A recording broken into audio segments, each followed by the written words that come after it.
Good afternoon. I would like to invite you to enjoy some refreshments. My name is Sarah Menard, and as President of the Foundation for Restoration, I am pleased to welcome you to this presentation today. This is the spring meeting, but there is no business meeting associated with it. We do have some artifacts from the Mecker Library, which, if you don't know, is housed in the Foundation office, which is on the corner of 2nd and Gabourey Street. It is right over there. And that library is open to the public for research. It is not a circulating library, but if there's anything in there that you could use for any of your research, you are welcome to either call me or call Jack. Typically, he's in there on Mondays. And you can go in there, and there are all kinds of treasures in there. And we brought just a sampling of books, and one of them I think is interesting because it was actually damaged by a real live bookworm. So if you would like to see that, it is interesting, and we have some information on how to prevent bookworm damage in your own library. And there is on file in the Becker Library, as soon as Jack has an opportunity to print it because he doesn't know it yet, a pamphlet about book conservation. Today we are gathered because we have two speakers who are Foundation members, and they are Bob Mueller and Becky Millinger. I'm sure you know and love them both. And if you are not a Foundation member, we invite you to join. And if you are, this is just a treasure for you, a little fun afternoon. They're going to talk about some genealogy. Bob can explain more, but we have been given at the Foundation, and it is now housed in the Becker Library, a substantial collection of work done by genealogists, and it traces some ancestry of local and non-local people. So, Bob and Becky, you're right. Well, we're gonna do this in sections. Whatever works, whatever makes you comfortable. And I would just tell people to feel free to have some lemonade, water, cookies. I have checked to make sure none of the strawberries are rotten. So. I would have done that, but Jeff was in charge of the strawberries. Well, we're going to talk about genealogy. I got interested in genealogy back in the 1990s when one of my aunts, who was 96 years old, died. And I figured I better start getting started on this. And it's like Alex Haley, who wrote Roots, he said when a person dies, it's like a library burning down. So I got interested in my family genealogy, then I got interested in all the Germans that came to St. Genevieve.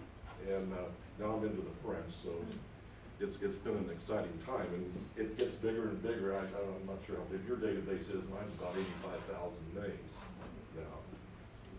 And when I retired, I told my wife I would work on genealogy only 2 hours a day. I lied through my teeth. But we're going to talk about the Becker Library genealogy collection. We call genealogy as life in the past lane because we do deal with the past. I thought I'd start out by just talking a little bit about the mission of the Foundation. The Foundation was founded in 1967, and it was really when the Jacques Board House came on the market. When Mrs. Valley died, they were trying to figure out who would take it. The National Park Service didn't want it, National Trust didn't want it, the state of Missouri didn't want it. So a number of people founded the Foundation for Restoration of St. Genevieve and ended up acquiring the Jacques Board House. And it was a not-for-profit corporation, and it had a mission, and it was to acquire both real and personal property. And we've owned a bunch of different real property over the years, including the Academy, including the Lalamandir House, property out at Greyhawk. So just a variety of things that people have donated to that. But it really is supposed to illustrate the history of St. Genevieve and the surrounding area of the Mid-Mississippi Valley.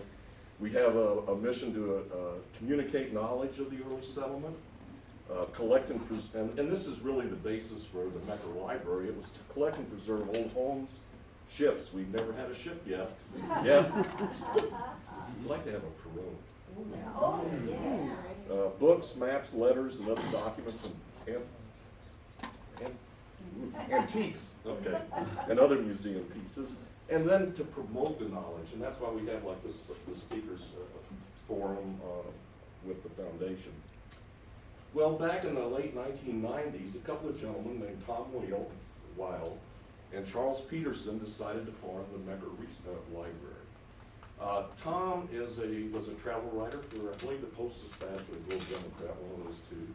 And he has created little libraries all over the place. It's one of his passions. And he got with Charles Peterson, and does everybody know who Charles Peterson was? Yeah. He is very famous because of the work with the Historic American Building Survey. Here's a guy from, I think it was from Boonville, Missouri originally. And he was an architect, but he was very much interested in preserving the knowledge of this area we call St. Genevieve. And over the years, Bob Mecker was the president of the society at one time, and he and his wife Odile were very good benefactors and benefactresses of the Mecker Library, and so we named the library after them. Back, I guess it was probably about 2006, we were working on some strategic planning in the foundation. We had a number of different committees, like the cemetery committee, and we had a library committee. Bonnie was on that with us, and in fact, she was in charge of it at the time. But we came up with a mission of the library, the Becker Research Library, to acquire books and other materials, not just, things like photographs and newspapers and things.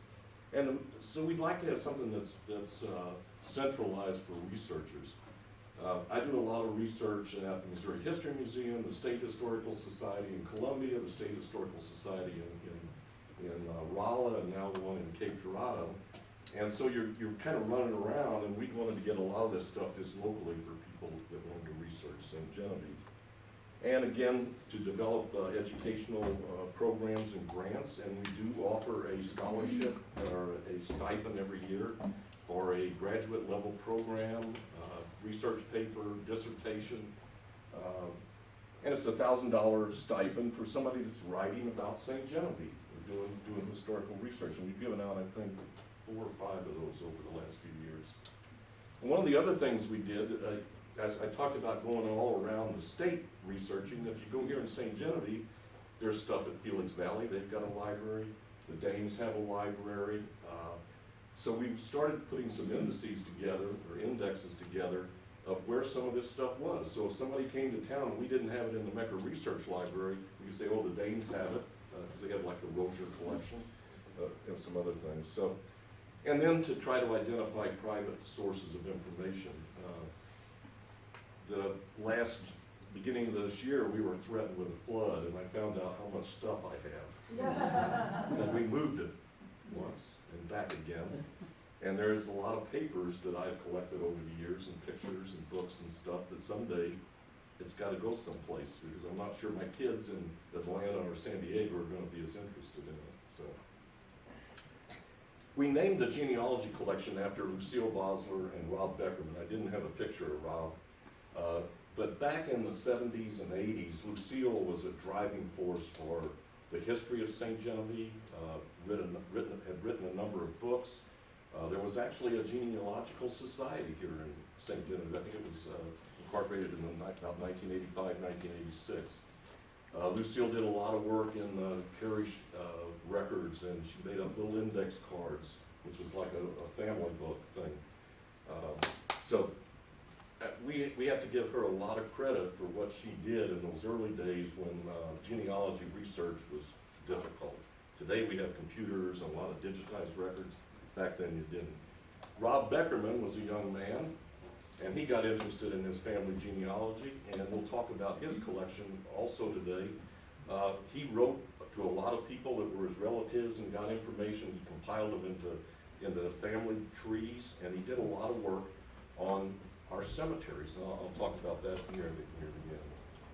But recently, we received a collection from Dick and Julie Okenfuss, and St. Genevieve is probably home to most of the Okenfusses in the United States. I remember interviewing some kids at Washington University one day, and a kid named Charles Okenfuss comes in town, or comes in to interview, and he's from Cincinnati. And I looked at him, I said, you gotta have relatives in St. Genevieve. He said, yes, I do. It was Dick and Julie, and that was my first introduction to them.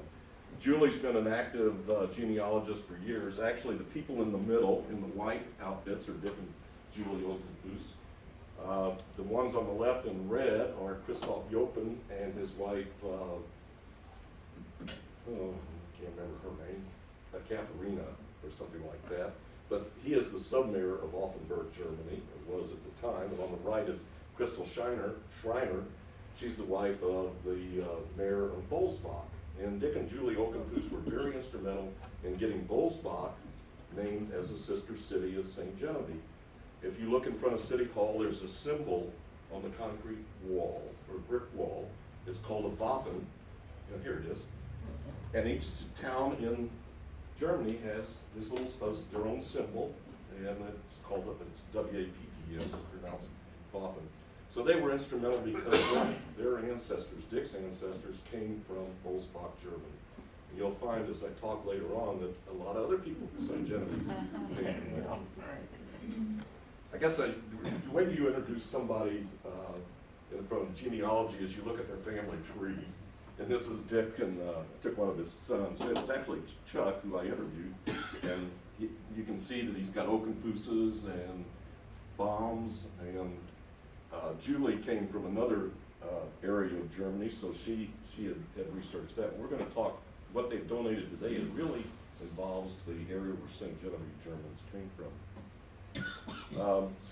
It's kind of made up into 4 parts, and Becky and I are going to talk about each of those parts. The first part is Germany, and their German records from the Offenburg area, and I'll explain that with some maps later. And then we have all these Germans that came to St. Genevieve and from the 1832 to the 1890s. And so a lot of those settled in the churches, not only the town of St. Genevieve, but the towns of Zell, New Offenburg, Weingarten, and Ozora.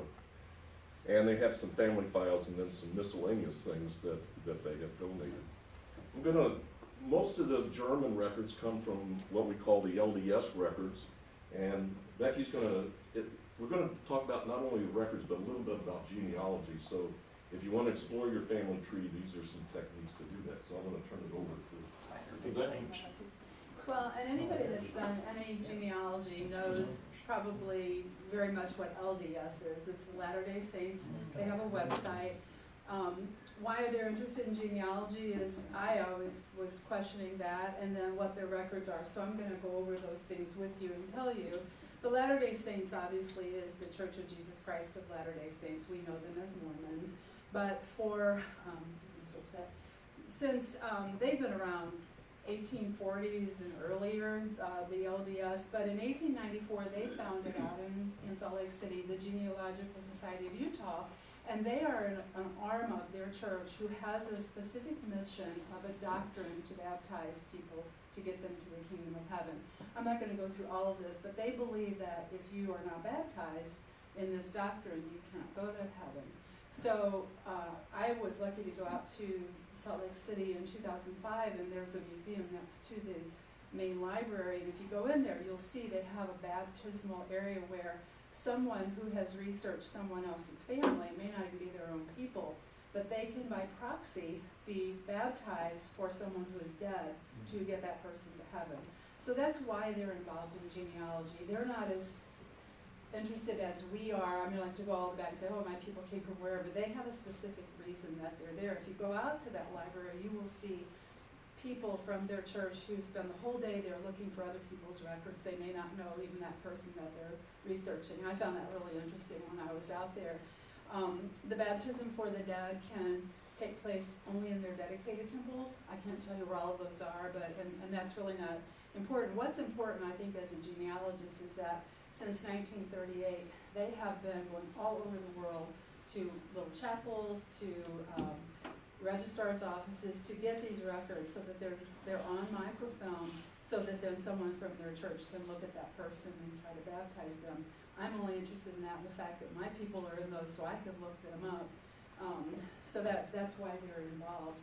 What are their microfilms? Well, since I started genealogy in about 1996 was when I first, and I think probably every one of us who has done our research on our family can kick ourselves and say, why didn't I do it earlier? Why didn't I do it when so-and-so was alive, because they were that library that burned down when they were gone.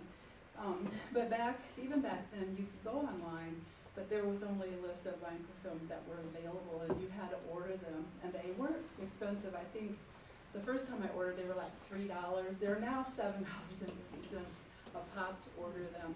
But if you go to FamilySearch.org, FamilySearch is now what they switched from the Genealogical Society. That's what they're called.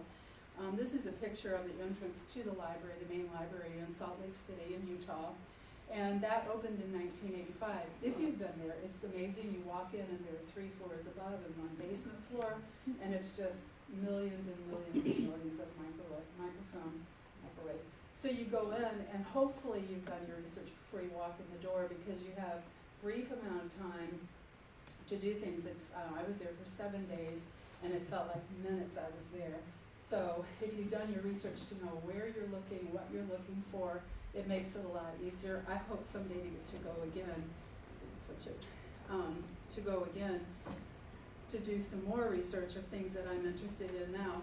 I want to just go over this briefly. For those of you who are not familiar with their website, we won't spend a lot of time on it, but when you go to the website, FamilySearch.org, you have to create an account.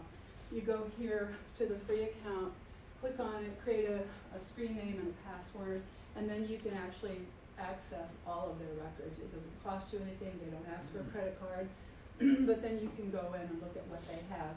I was reading today, just to kind of bone up on this, they have over 3.5 billion records that are accessible online. 90% of them are in English. So I'll get to that in a minute. But so when you go into this page, when you go into their site, what's most important for me, you can go into places where some of these genealogists who have no knowledge of the family that are from their church have uploaded records and files. They may or may not be correct. So if you look at those things, just look at them with the understanding that no one researches your family better than you do. You know your aunts and uncles, you know all of that. So take it all with a grain of salt. But the most important one for me is to go to the pull-down menu to the catalog. So when you click on that, you'll see this page. And you can go in and search by place names, surnames, title, because they have books. Those I'm not sure if they're digitized. You can just go in for a subject like Kaskaskia territory, French territory. And anything that's there will come up for you, and you can see whether it's been digitized. And under that place bar that's open is where you would type in. You almost have to type in a country first, a state, a county, and as soon as you type them in, it'll start autofilling and telling you what's available there. So it's kind of a neat site that they have. And this is again what you can search by any of these topics. If you haven't gone in there and played around with it, I would suggest just going in and looking and making yourself familiar with the different components of it, because there are people who have uploaded their genealogies, there are different histories, so it is really kind of a fun site. You can change it again. And then, as I was saying, when I was there in 2005, they had announced that week that I was there that they were going to digitize their microfilms. They have what they call the Granite Mountain Vault. They refer to it as the vault, and it's actually a mountain that they've dug into 600 feet into that mountain, and they have a vault where they hold all of their microfilms. When you order one, you don't get that microfilm, you get a copy of it. They don't send you the original, obviously. But their goal was actually realized in 2013 that all of their microfilms were digitized. Now they're in the process of trying to upload them to their website. So it's really an amazing asset. For whatever reason they're doing it, it benefits all of us. The digitized records are not always indexed, so when you get into it, I'll show you some of the actual record things, you really have to spend a lot of time just searching, just look through. Some of them are indexed, some of them are not.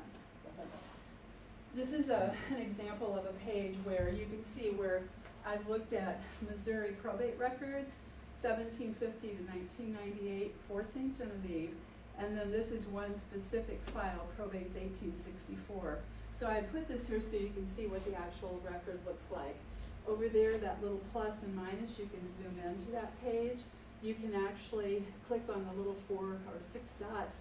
It gives you a thumbnail of all of the different records there. This actual file has 593 pages, so you can see how many pages are associated just with this one file. And then if you want to put it all on the screen without their writing, you can print it from your computer, you can download it. So they're giving us this free information. That's amazing to me. Tools, this just lets you invert it. If you have trouble reading it, sometimes making it black with white letters is easier, so you can do that. You can save it to your computer. You can actually, this source box, if you've created a family file on their website, you can add that to it. So, and then just lastly, FamilySearch and Ancestry.com join hands to try to index and digitize more records. Just to let you know, Ancestry.com on their basic level is free, but you have to pay for seeing those actual records. So FamilySearch.org is still the very best thing that we've got. I want to mention the volunteer program. If you have time, and I've done it for a couple of years and then have fallen away from it, but you can sign up to be a volunteer. You go in and they do a little tutorial to teach you how to do indexing. But of those, when I told you 3.5 billion records, 90% are in English. Their job is to try to make those records accessible to people who speak German or French and don't speak English. So that's that program. It's free. They let two people index a microfilm, and then someone arbitrates it for accuracy, but then it gets uploaded. So it's really a worthwhile service if you have the time. I hope I'll get back into it someday, but right now I'm not, I'm too busy. But so, you know, go on their site and just look around, because it's really a wonderful resource for genealogists. So. Oh, one more, sorry. For other people, again, for people who are new to genealogy, these are some other sites that are wonderful resources. Findagrave.com. I don't know who started this, but you can actually go into their program. I didn't put the page up, but you can search by a person's name, or you can look, for instance, you can go to Valley Springs Cemetery. You can look at all the cemetery transcriptions. People go into the cemeteries and take pictures of the gravestones, and they upload those, and then other people can add information to it, or pictures of that person. And so that's a wonderful resource, always with the understanding that these things are not 100% accurate. People put things in that may not be accurate, but at least it's a resource for you to, as a jumping off point. The next one is, if you weren't aware, Missouri State has the very best archives for death certificates across the board. You go to this website, you can look at, I believe they started keeping death certificates in 1910, and they just started uploading 1966, so they're through 1965. So when I first started out, I had to pay $10, $13 for a death certificate. They're free, just the same thing. You can download it to your computer, you can print it out, and you've got a death certificate. It's not as certified, obviously, but one of the nice things, it also lists the cause of death. And I used to not list that on people, but the things run in families, and it's a wonderful, wonderful tool. Yeah, and I would, again, caution you about that, is that people, it's the same volunteer indexing kind of program where people have volunteered to help do this. So I've looked and looked for people that I knew died in a certain date and couldn't find them. There are all kinds of ways to search, not just by the name, but you can actually go in by the year, counting, and you can look, and sometimes you have to go through every record, and then you'll find somebody's name has been indexed incorrectly, not spelled the way you could. So it's really a wonderful resource. And then this other one, I spent, how many years, Bob, doing vital records from the St. Genevieve Fair Play to go in and pull out every vital record that was listed. And now those records are online, they're digitized. You can go in and look for, the whole newspaper's been digitized. So if you weren't aware of that, that's another great resource. So see, when we first started out, none of this was available, and now a lot of it is available. So if you haven't gotten your genealogy started, it's a good time to start.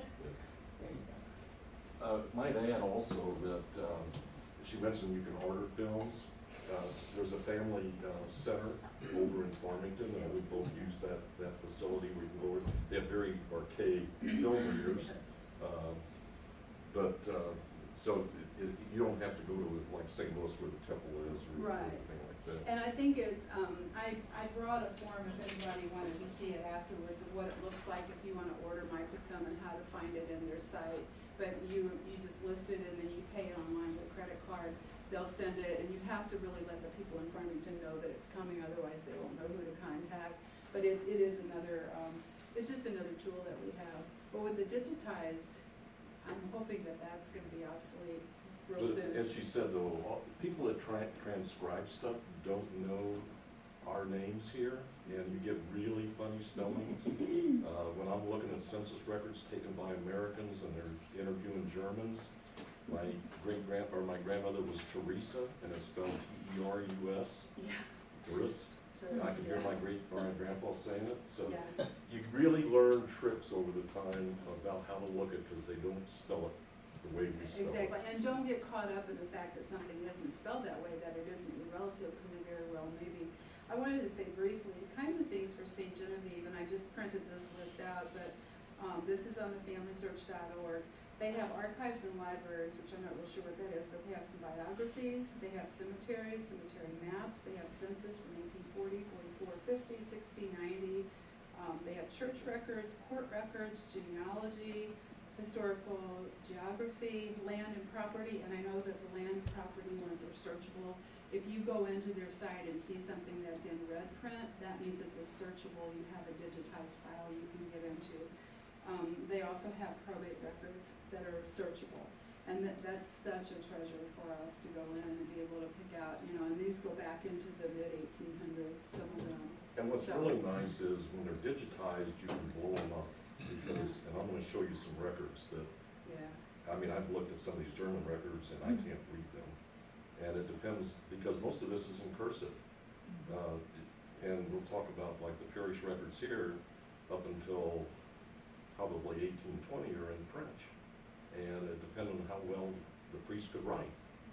And in Germany, it's even more complicated. And sometimes when you find those records and they're in another language, it's helpful to be able to print it out and then take it to somebody that you know that can read that language, because you may not be able to. So it's really. You can go online and look up German cursive, what an A looks like, or but not everybody wrote them that way. Yeah, the handwriting was sometimes really bad. Becky mentioned that the Fair Play is online the first 50 years. Toby is working to get the Herald online, which starts in 1882. I think he's up to 1900 now. Becky did it the hard way. Yeah, well, I stopped at 1910, I think, because I knew that the death certificates were available online at the State Archive site, so I stopped there. But yeah, it was a chore, because I had to go take a picture of each part of that paper and then take it home and transcribe it. So it took me a while to do it, but it was fun. I learned a lot, because I have a lot of family here. I'm an outsider. Ed and I moved here 10 years ago, but I have a lot of family members here on both French and German sides. So when I come across those little nuggets, I love them too. I was living in Florida and coming back to see my dad, and I tried to get 2 hours out in the library. And I was looking at it. The Herald was written in both German and English from 1882 to about 1917. And I was always looking for the villages where these people came from, because it would say they came from Baden. And there's a town called Baden-Baden, and I'll show you Baden's an area. But after researching about 12 years worth of stuff, I realized that if you read the German section, sometimes they would list the village, but not in the English section. And they might have a longer narrative about like why Yeah. they died, how A they lot of became times it sick. was A lot word of for times word, it but was, yeah. yeah, there's a lot. What years were the Fair Play? Fair Play was 1872 to 1976. But the first 50 is all it's. On the Library of Congress and searchable, as are a lot of paper. If you go to that website, go to Library of Congress, St. Genevieve, Herald, or Fair Play, you can search newspapers all over Missouri. And by the way, the State Historical Society's got the best collection of newspapers in the United States. It's extensive. And we have microfilm of the Herald and the Fair Play out and the St. Mary's Review, for any of you that remember that one. But I wanted to talk a little bit, since we're talking about the Okenfusses and kind of talk about Germans to America. Everybody always asks me, why did they come here? And I'll try to explain that. I looked at some figures from 1840 to 1890. 30% of all immigrants that came to America were German, which is pretty phenomenal. And people ask, why did they come? Well, I'm going to show you that most of the Germans that came to our area were from southern Germany, and specifically the Black Forest and Bavaria. And there had been a lot of famine in that area. There had been wars over the years. There was political unrest. You may hear about the 1848ers. There was a lower middle class that was trying to do an uprising against the powers that be, and they brought the Prussians in, lined a few of them up and shot them. And so we started getting more of a mass migration. And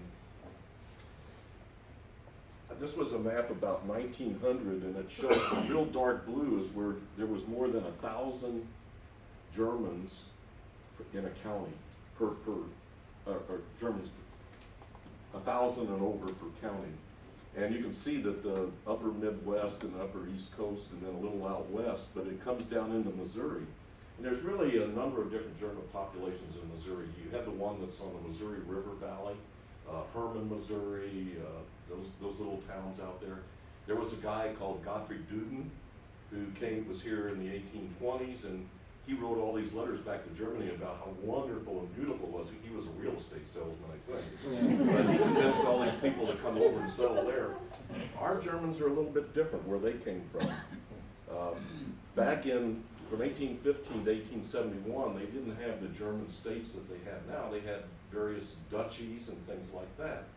And somebody was talking about that, I guess it was Ray, you were talking about your ancestors, or Paula's ancestors came from an area that was Prussia, but it really was a Prussia of 1860. You can see this gray is much bigger.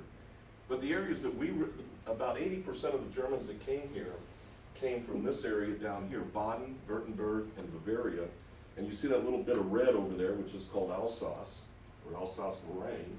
And one census you'll see somebody's French, the next census you'll see that they're German, because Alsace we need it back one of these days, by the way. It's a wonderful place to visit. But most of the people that came here came from that area called Baden, the Duchy of Baden, and really from a very certain area of the Duchy of Baden. This is a topographic map, and you can see Offenburg, Germany there, which is, our new Offenburg is named after that. That little red line or the blue is the Rhine River. And then there's a big flat plain, alluvial plain, and then there's hills. Guess what we look like? The big field, the big alluvial plain, and then you have the mountains. There's Strasbourg, which is a very famous Alsatian town with a beautiful cathedral. And the little town across from it's called Kell, which is a big shipping port right now. But at one time, out on the Sugar Bottom Road, it was called the Kell District. And it was called, there was a Kell schoolhouse there. That is the schoolhouse, Kell. It's just past, you know where the big hole is? Right. It's just past that out that way. I'm not sure exactly. I think Melvin Payton's wife knows where the schoolhouse was. But we also had an area in St. John, which I've never been able to locate, called Little Alsace. So that's all these people are coming from, really a specific region. The Black Forest in German is called the Schwarzwald. And if you see down here, most of the time when you hear about the Black Forest, you hear about Freiburg, which is way south, down towards Basel, Switzerland. But the people that came here were from around the town of Offenburg, which is a town of 50,000, all the way up to the capital of Baden, which is called Karlsruhe. And you just go, and not so much in the mountains this way, but along the Rhine River, just about every village, we had people that came from that area. My first ancestor came in 1832. There were about 10 German families. By the way, we had Germans here before that. We had Dr. Bernard Gipken in the 1770s. When we looked at the 1779 militia roster, we had a guy named Francois Kuhlmann. His real name was Franz Kuhlmann. He was a Bavarian, he was a beer maker. And then we had the Bircher brothers that were stonemasons in the 1800s, the 1920s were the Zieglers that were in the Green Tree Tavern. And then in the 1832, that was when the first 10 big families came. But Rheinstetten was originally a town called Mersch and another one called Forsheim there, but the Hubers, Weilers, and Hiles all came from that area. And it's up very close to you can see Rheinstetten just below Karlsruhe. Salzbach, which is right about here. There's Salzbach, Walden, Obersalzbach. They're just little villages all grouped together. And I've got a lot of ancestors. The Armbrusters, the Lips, the Fowlerts, Oberles, Klein, Schmelzli, Baumann, Roth. And by the way, the other thing that's going to confuse the heck out of you with the Germans, I call them the 1N Baumanns and the 2N Baumanns or the 1N Gremmingers. We got Eisenman's the same way, Friedman. It just drives you nuts. Tom Greminger finally explained why there's 1N Gremmingers and 2N Gremmingers.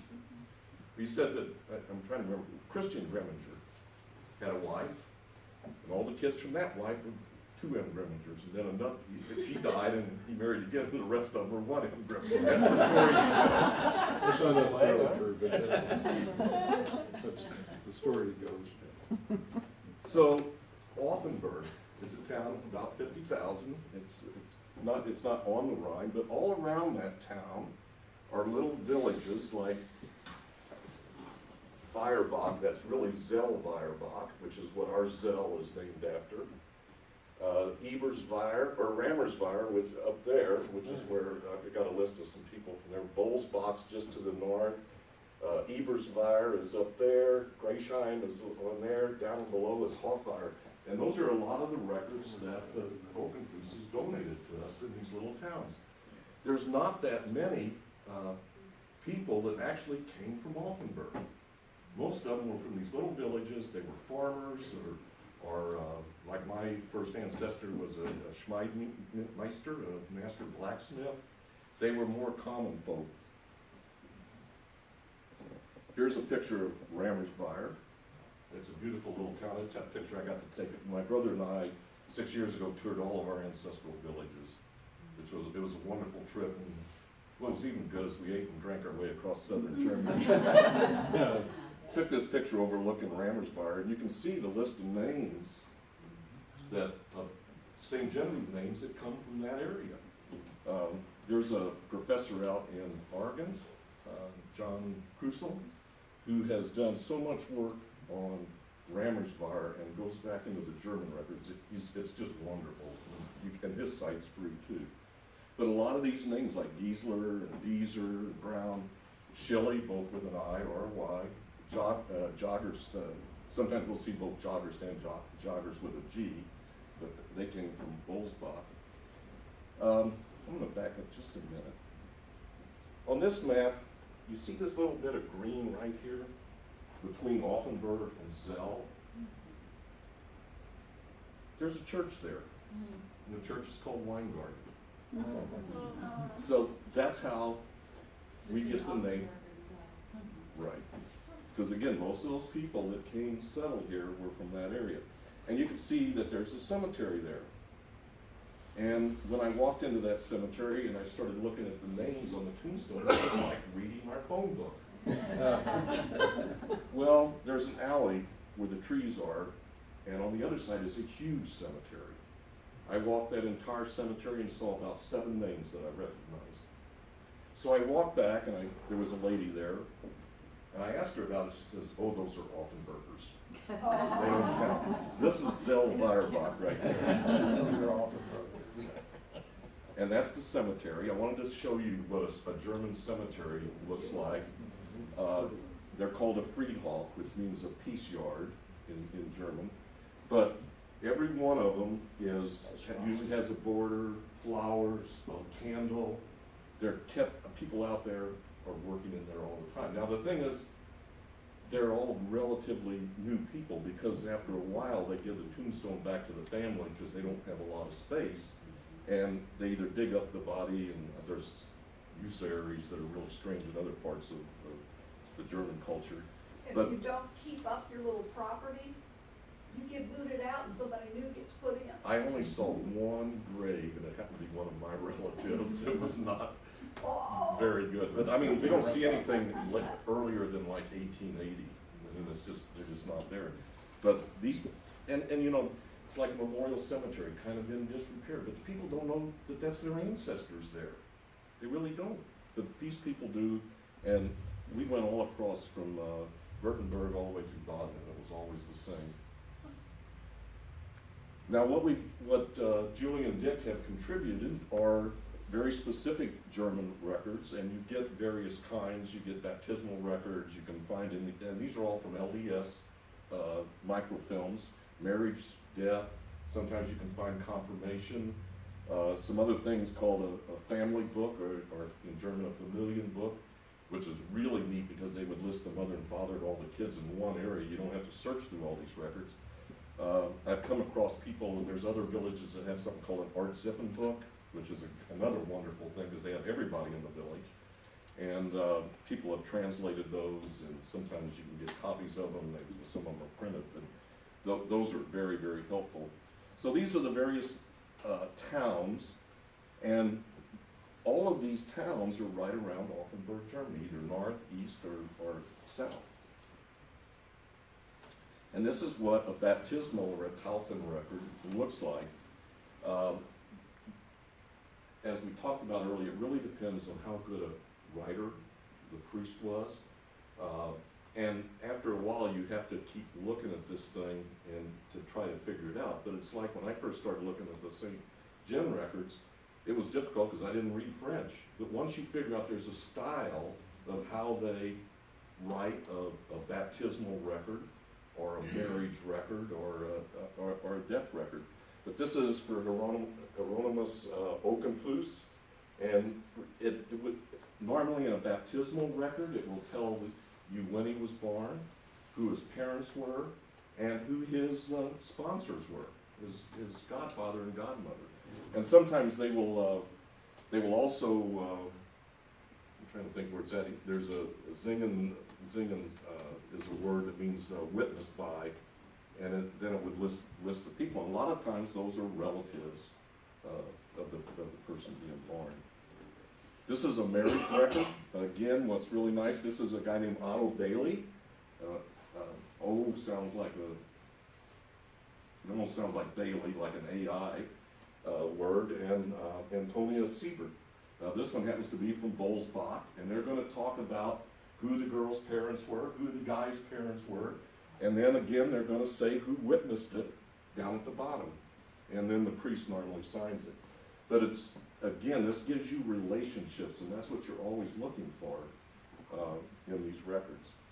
And here's a death record, a Sturber register, and this is for Katharina Okenfuss.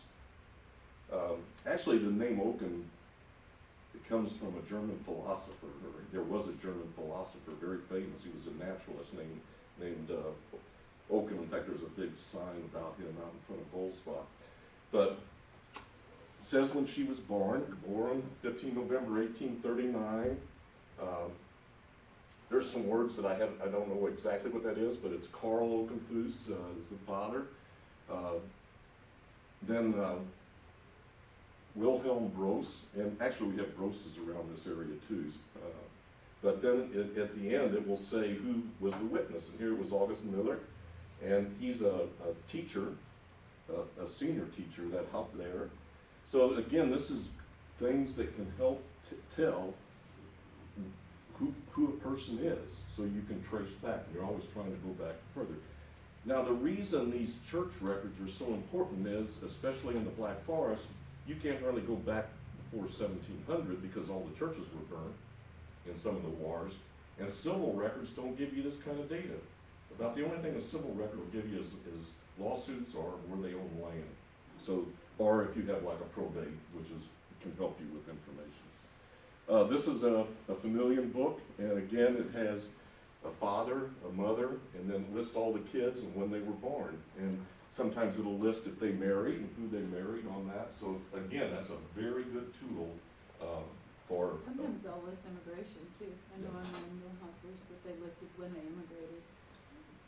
It took me 3 years to find the village where my first ancestor came from.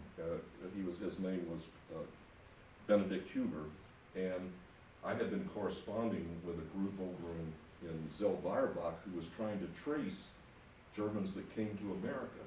And so, since we had a lot of them, we were communicating, and I still correspond with a gal with her, Gabby Bailey, and she found a notice in an immigration record where my great-great-grandfather came over along with his father and mother and my great-great-grandmother.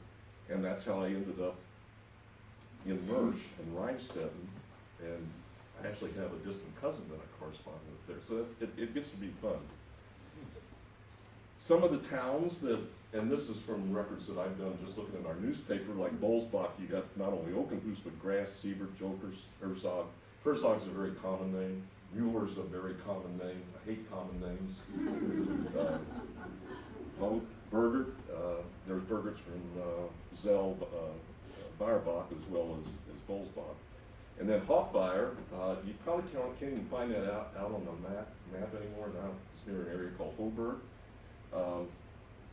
But the Hogenmillers, the Griesbachers, Gex, Stolz, Eismans came from that area. So you're going to see a lot of those people in the church records. Ebersweiers, Geetweek, Palmer, Kirchner, Troutman, and Werner. And then Winschlag, which means Windy Hill. You got Hogue, Bailey, Krensley, Fisher. So these people kind of grouped together. And it is kind of a small area because you always didn't marry somebody from your village. Sometimes you would go to another village. But I just wanted to show you how common the names from these towns are to St. Genevieve. So I'm going to turn it back over to Just some of the records, and again, these are records that are the digital image that you can actually look at. It's not something someone else has transcribed for you, but obviously the Church of St. Genevieve is the oldest church in this area, so the records go back earliest to 1760 for baptism, and a lot of those are written in French at that time. So again, if you can make a copy of it and take it to somebody that speaks French, or the more you look at them yourself, the more you'll learn the words, because they all, like Bob said, they're all written in a format where they're the date, and they usually say the legitimate marriage of so-and-so. So you'll get to be really good at reading these records. The St. John Church goes up to 1993. Sacred Heart Catholic Church, a lot of these churches were started later. It looks like the River of Ass's Church, St. Philip, I believe that's St. Philip and James. I think I got a typo there, yeah, at the River of Ass's. But you just go through and look and see, and not everyone is listed either. I found some of my people aren't listed where they should be, and then you don't know whether they were somewhere else, but it just gives you a stepping point to go off. Zell and the St. Joseph Catholic Church, and you just have to go through and look at them. A lot of these are not indexed. You have to go through and just start looking, and you can jump forward 10 or 15 pages if you know a specific date. If you don't, you just have to search, and so it's a real time-consuming thing to do research for them. But so these are all of the records that we have. But they're not all the records that are available. Right, no, the Because like ones that we have burials that go back to the 1759, 1760. And some of those have been transcribed also back in the 1980s. The University of Missouri came in and transcribed a bunch of them. And another resource, if you're in St. Louis and have time, I mean, when I lived in St. Louis, it was easier to go out on Limburg and Frontenac, the history library at St. Louis County Library. They have all of these microfilms that you can go and search them, but they're time consuming to do. You have to know what you're looking for, so sometimes you sit for hours, but you can copy them on CD or you can print them out. But so we have a lot of resources for genealogy in various areas, but this is really nice to have this here. So I don't know what else I can say about those. This is more Lawrencetown, Bloomsdale. I wasn't able to get all of them, but the Bloomsdale St. Philomena started around 1873, and then St. Mary Immaculate Conception. So all of these records and these are the people that they were looking for, specific names that are in those. But if you have any names, and especially the ones that Bob mentioned, you come in and take a look at it and see what's there and see, because it might be right at your fingertips to have the information that you need. These are some examples again. Bob put these in, but this is from the River of Ass's baptism. This is a baptism at the beginning, and I don't know if I could read that without printing it out and blowing it up and seeing, but this is the format that you'll see usually for baptisms. This was 1855, 1863. The next one is a marriage record, and then the next is a burial. So these were all formatted into, they had their own little registries that they put them in, and I don't know how much of the book that they got, but these last two, I believe, the format is written in Latin and they filled it in. So you just have to kind of look at it and see, and if you need to have help with it, there are always people, these are joggers down at the bottom that I see. It's kind of hard to read. But that's the type of format you see. So for me, that's the kind of record I want to find as a genealogist. I want to see something that I can pull it out and I can look at it, because if somebody transcribes it, they may transcribe it incorrectly. They may not recognize the name Openfus, and they may transcribe it something totally different, and you're looking for that, and someone's typed it, and you just overlook it because you don't think it's you. So that's the value of having the digitized record. And then we have the Beckerman collection, and I was looking through these the other day. I could have stayed in the Becker Library all day looking through some of the things that he has, but this is written, I think, most of these that Rob did were around 1980 and 1990. Yeah, but like this has, what he did whenever, in the book that he has, this is the Eichenlaub family. He actually puts a little history. This is information about the coat of arms for the Eichenlaub family. And he adds as much information about that as he can find, and then he lists the oldest person in that family. He also lists here the people who provide the information, where he got some of it. We were trying to figure out his numbering system, because I don't know if you can read it, the last line has the person's name, and then he has a number that he has associated with a file. I don't know what they are. You'd almost have to look at it to see. But Rob did a lot of this digital, internet and stuff like that, and a pre-family tree maker program, and what's interesting, after Rob died, Bo and Barr donated all of his genealogy stuff to the Becker Library. That's why we're kind of getting off the Openfus into the Beckerman stuff. But Rob was fairly young when he got into genealogy. Usually it's older people that do it, but guys like Rob and Valerie Holofield here in St. Genevieve, who's been doing genealogy since she's 17. Yes, I mean, it's just marvelous to see young people interested in their history. So this is just an example. His books are indexed. This is an example of the first book, From Abbott to Crump. So if you have a name that's within that alphabetical list, you could go in and look and see what he has there. He'll list the family, every person in that family. For instance, I have Barr in my family, and he'll list those. That would be in that book. And then they just go down. And these are a mix of both French and German names, so it wouldn't just be one or the other. There was a lot of information in there the other day that I could have spent all day just looking at these books, and they're only the indexes, but they give you the information for the other books where he has the actual information. So these are some of the French names that he has. Andre, and I probably don't say these the way you all say them, but the Caron or Karen, that's a family name for me. DeGuire, LaRose, Bouchard, Bouyer, Bouillet, Boyer, Maurice, and that's also my family. You can almost tell where somebody, a Boyer's from. Yeah, like where they, how they pronounce their name.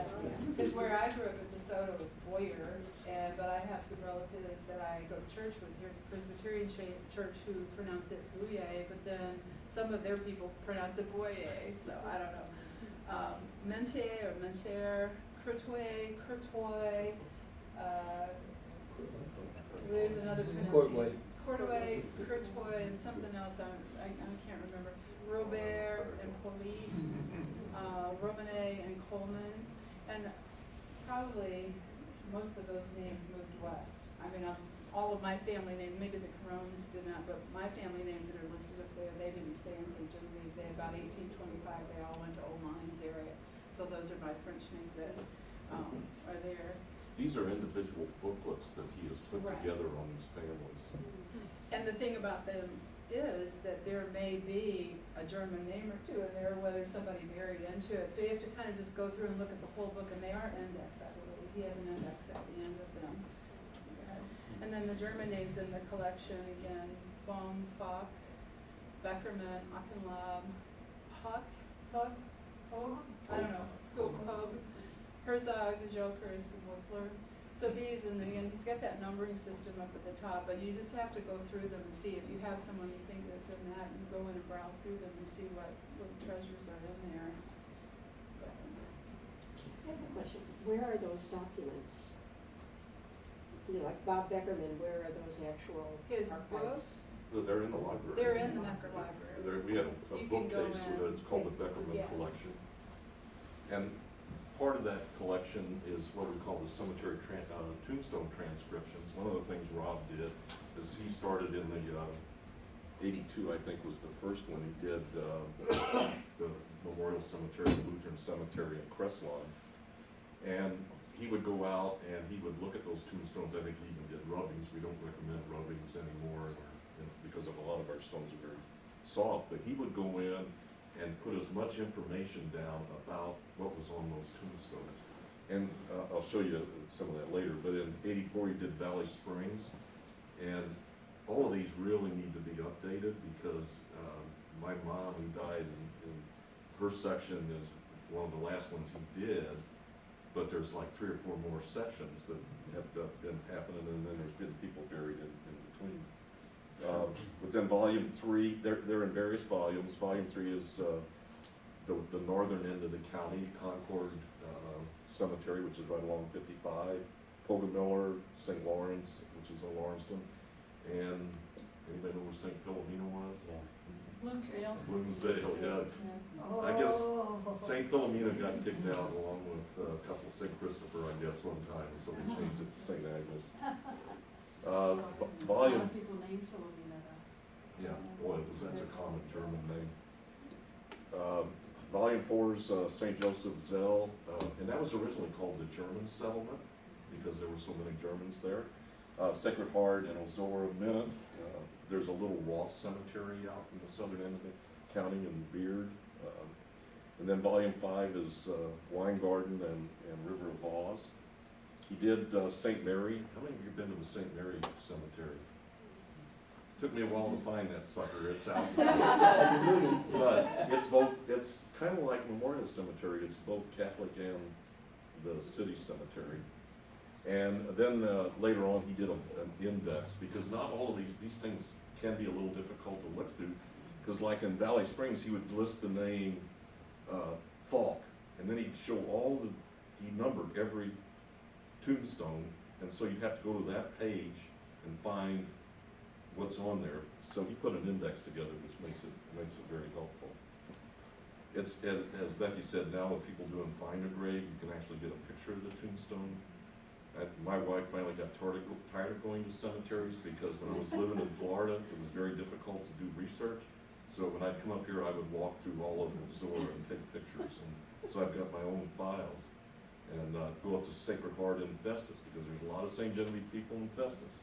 And it's proved very, very useful. The only thing I'd warn you about Find a Grave is there really isn't a moderator of that, and so sometimes you'll go in and see people have put graves that they pulled it off of a death certificate, but there actually isn't a stone. So you kind of take some of it with a grain of salt. If you can find that death certificate, then that's your source. But you know, people go, oh, I know my grandma was buried there, and there's nothing to stop you from doing that if you sign up as a volunteer. So just, again, Yeah. take it with a grain of You salt.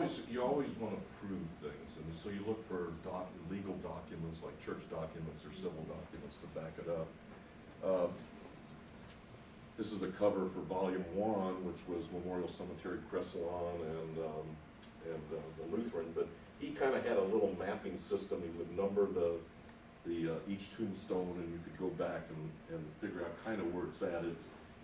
It's not as easy. I wish somebody would go in and do a GPS on every one of them. Is what we need, which in modern times. But this is an example in the city cemetery, and it would give the name and what when they were born and died, and he did it word for word. You know, if it was German, he'd write it in German. And if it was something that if he couldn't see it, it would just be a dash or a couple of dashes. And some of these people might have been buried later. but they're really handy, and I've used them extensively in putting my German collection together. There's also in the Beckerman collection is things that he had the Perryville Historical Society, for some reason, came into St. Genevieve and put together a series of books, again, listing the baptisms and who the parents were, and the date of baptism and all of that for our Catholic parishes.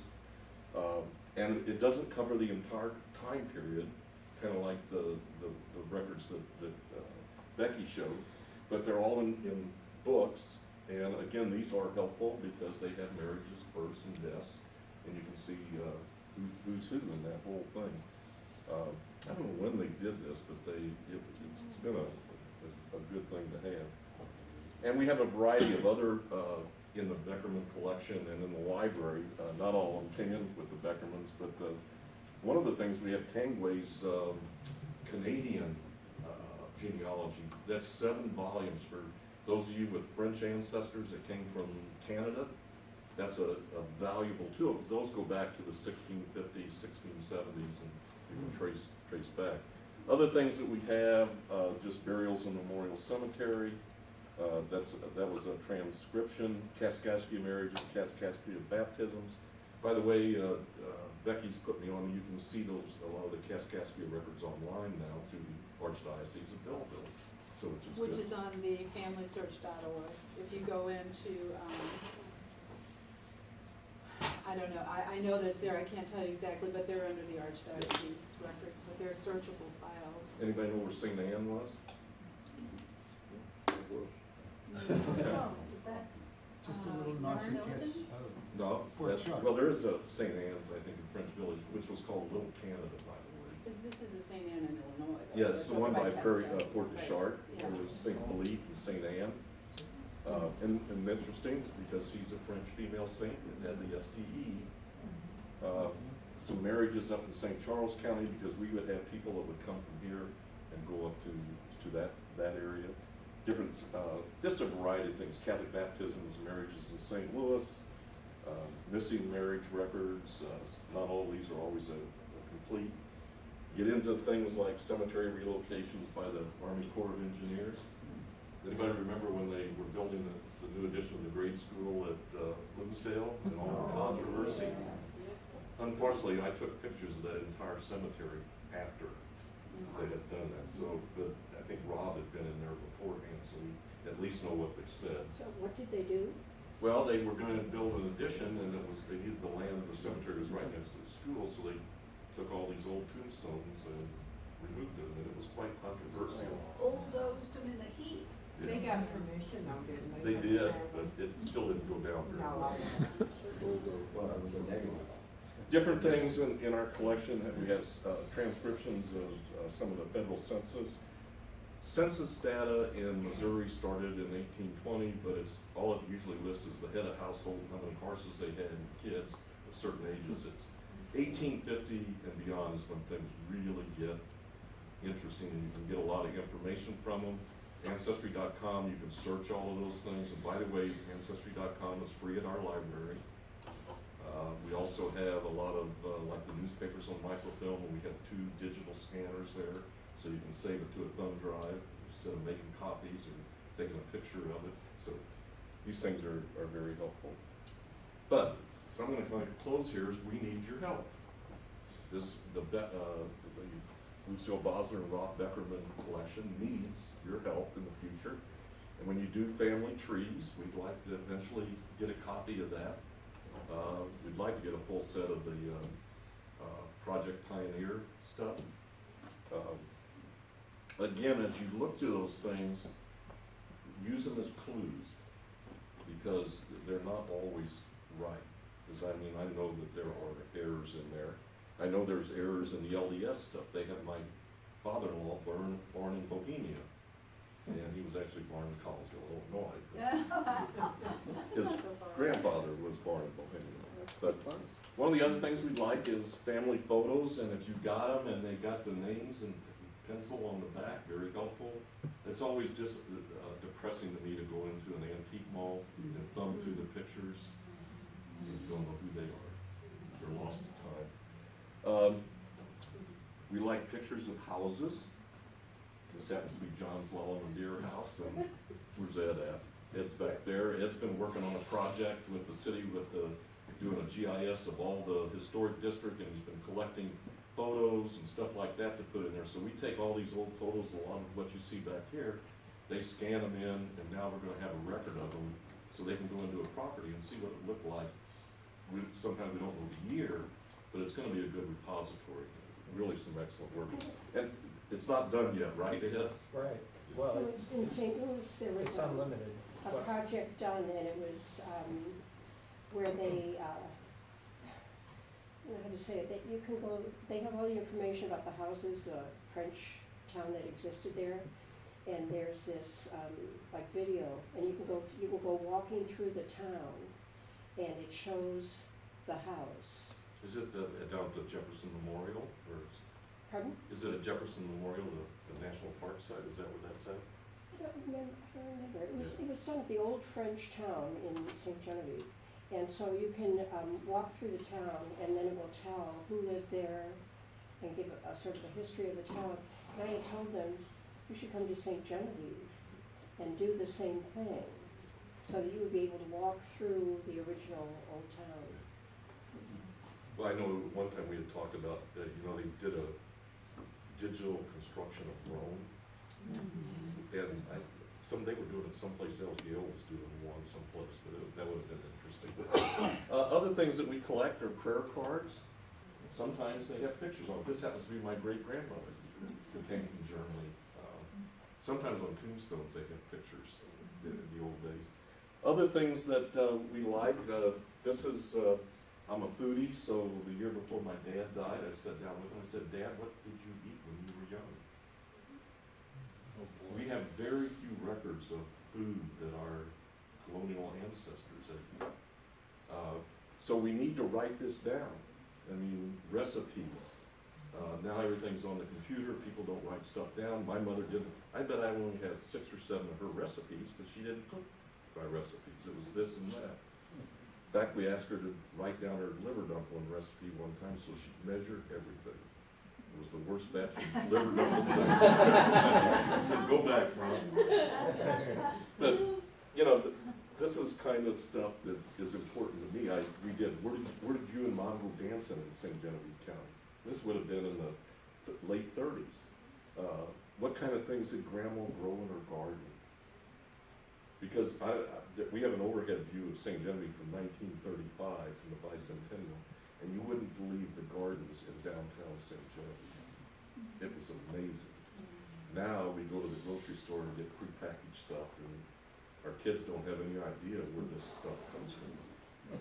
So, and the other thing, we really need to do a lot more oral histories. I know Pat's aunt, what was her first name? Anna. When she turned 100, I think Bill Nagger went over and did an interview with her and taped that. We need to do more of those things. I miss talking to Buddy Green. Just think how many stories he might have had. And we've got to get these stories down before we left. My mom and dad moved to St. Genevieve when I was going to be a senior in high school, and we moved up where Treasured Memories is, but they let me stay with my grandparents to finish out high school in Farmington.